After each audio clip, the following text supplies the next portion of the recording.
Hey, what's up everyone? BeamNG Plus here, also known as BeamNG-fun on my main YouTube channel. And in today's short tutorial, we're going to talk about how we can move and place vehicles and objects around the map in BeamNG.drive. So I've opened up free roam and I'm in the Italy map with the default pickup truck spawned in. If I press Ctrl E on my keyboard, that's going to open the vehicle selector. From here, I can either select a vehicle or an object like this trash bin and spawn it into the map. When you click on the vehicle, it's going to give you two options in the bottom right hand corner, either spawn new or replace the current vehicle. In this case I'm going to spawn new, so I'll get two vehicles on the map. Now that we spawned in the second vehicle, we can press the tab key to switch back and forth between the two vehicles. Now if we want to position the vehicle around the map, we can do a number of things. First of all, you can simply drive it using your controller or keyboard like you normally would. The other option is to move the camera and then place the vehicle at the camera's current position. This is useful if you want to move the vehicle somewhere far away, such as the other side of the map. We can do this by pressing Shift-C on the keyboard, which will unlock the camera from the vehicle. We can then right-click and hold on the mouse and move the mouse around, allowing you to see that it's now detached from the vehicle. We can use the WASD keys, W going forward, to quickly move the camera while moving our mouse around to change the positioning of it. While moving the camera, you can hold down the Shift key to speed things up. Once again, this is good for moving the vehicles or other objects quickly to other parts of the map. Once we've located a spot where we want to place the vehicle, we can simply position our camera there and then press the F7 key, which will drop the vehicle in the camera's position. If you'd like to bring over the other vehicle, you can switch to it by pressing tab and repeating the same steps. But to speed things up a little bit, what we can do is we can unlock the camera again by pressing Shift-C. So as you can see, it's not currently locked to any vehicles. And I'm going to press the tab key, which is actually going to switch over the control to the other vehicle that we left behind, even though it looks like nothing's happened, because the camera is unlocked and not locking onto any vehicles. Now what I'm going to do is I'm going to position the camera where I want the second vehicle, and I'm going to press F7, which will drop that vehicle in as well.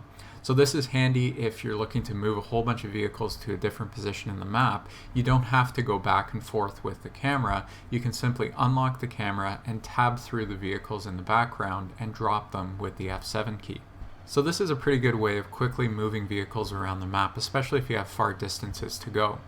Now if you want to fine-tune where the vehicles are positioned, what I would recommend is using the world editor by pressing the F11 key on your keyboard. So once the world editor opens, you'll see you have a whole bunch of additional controls along the top, as well as some options on the right hand side here. You're going to want to make sure that you have the object editor selected over here on the left hand side. You can either click it or press the F1 key. And then over here on the right hand side under mission group, if we expand that, you'll see there's a whole bunch of assets that can be manipulated within the map. But if we scroll all the way to the bottom here, you'll see there's the player, which was the first vehicle that we spawned in. If we click on that, we'll see there's some arrows over that vehicle. And we can also expand spawn vehicles, which will show you a list of all of the other vehicles that have been spawned in. If we want to move these vehicles around the map, we can simply click on them. And once again, making sure we have the object editor selected.